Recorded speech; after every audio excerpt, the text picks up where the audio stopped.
2 raised to x plus 1 into 4 raised to y minus 2 equal to 32 and x is equal to 3y. Find the value of y. അപ്പോൾ ഈ question കണ്ടോ, എനിക്കിവിടെ എന്തൊക്കെയുള്ളത്? 2 raised to x plus 1 ഉണ്ട്, 4 raised to y minus 2 ഉണ്ട്, ഇവിടെ 32 ആണുള്ളത്. ഇങ്ങനൊരു question വന്നാൽ ഞാൻ ആദ്യം ചെയ്യാൻ നോക്കേണ്ട എന്താ, ഇതിൻ്റെ ബേസ് കിടക്കുന്ന നമ്പേഴ്സ് അല്ലേ ഈക്വൽ ആക്കാൻ പറ്റുമോ എന്നുള്ളത് നോക്കുക. ഇവിടെ 2 അല്ലേ ഉള്ളത്? ആണ്, ഇവിടെ 2 ആണുള്ളത്.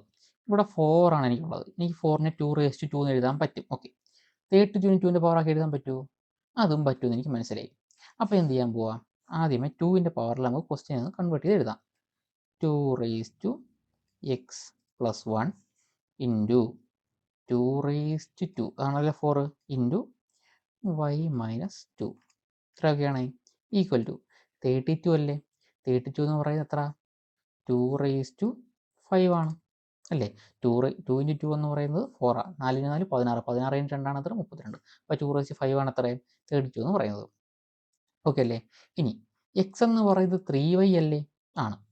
എനിക്ക് വൈയുടെ വാല്യൂ ആണ് കണ്ടുപിടിക്കേണ്ടത് അല്ലേ.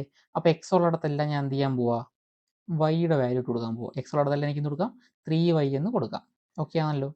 അപ്പോൾ നോക്കിക്കോ, അപ്പോൾ എനിക്ക് ഇതിനെന്ത് എഴുതാം, 2 raised to 3y plus 1 into 2 raised to 2 into y minus 2 equal to 2 raised to 5 ആണ്. ഓക്കെ ആണ്. A raise to m into a raise to n അല്ലേ.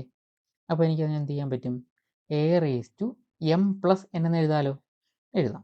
അപ്പോൾ നോക്കൂ, 2 raised to 3y plus 1 plus 2 into y minus 2 equal to 2 raised to 5 അല്ലേ.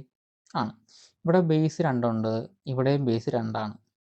അപ്പോൾ എനിക്ക് പറഞ്ഞൂടെ, ഈ പവറിൽ കിടക്കുന്ന ഈ നമ്പരും ഈ പവറിൽ കിടക്കുന്ന ഈ നമ്പറും തുല്യമെന്ന് എനിക്ക് പറയാൻ പറ്റും. അപ്പോൾ എന്തെഴുതാം, 3y plus 1 പ്ലസ് ഇനി 2 കൊണ്ട് അകത്തോടെ ഒരു മൾട്ടിപ്ലൈ ചെയ്തോടെ എനിക്ക്. അപ്പോൾ എന്ത് വരും, 2y മൈനസ് 4 ഈക്വൽ ടു എത്ര, 5 എന്ന് വരും. ഓക്കെ ആണേ. അപ്പോൾ നോക്കൂ, ഇവിടെ 3y ഉണ്ട്, ഇവിടെ 2y ഉണ്ട്. അപ്പോൾ രണ്ടോട് കൂടുമ്പോൾ എനിക്ക് എത്ര, 5y ആയി. ഇനി ഇവിടെ പ്ലസ് 1 ഉണ്ട്, ഇവിടെ മൈനസ് 4 ഉണ്ട്. അപ്പോൾ എനിക്ക് എത്ര, -3 ആണ്, ഈക്വൽ ടു 5 ആണ്. ഓക്കെ, ഇനി 5y ഈക്വൽ ടു എത്ര, 5 പ്ലസ് 3 അതായത് 8 എന്ന് വരും. ഇനി y എന്ന് പറയുമ്പോൾ എത്ര എനിക്ക് അന്നേരം, 8/5 അല്ലേ. 8/5. ഈ 8/5ൻ്റെ വാല്യൂ ആണ് എനിക്ക് കണ്ടുപിടിക്കേണ്ടത്. 8/5 എന്ന് പറഞ്ഞാൽ എത്ര, എനിക്ക് ഫ്രാക്ഷനെ മാറ്റം അറിയാം അല്ലേ. അതായത് 1 3/5 ആണ്.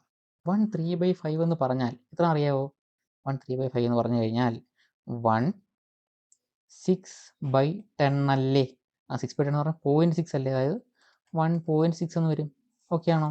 അപ്പോൾ ഇതിൻ്റെ ഉത്തരം എത്ര, 1.6. ക്ലിയർ ആണോ? ഓക്കെ.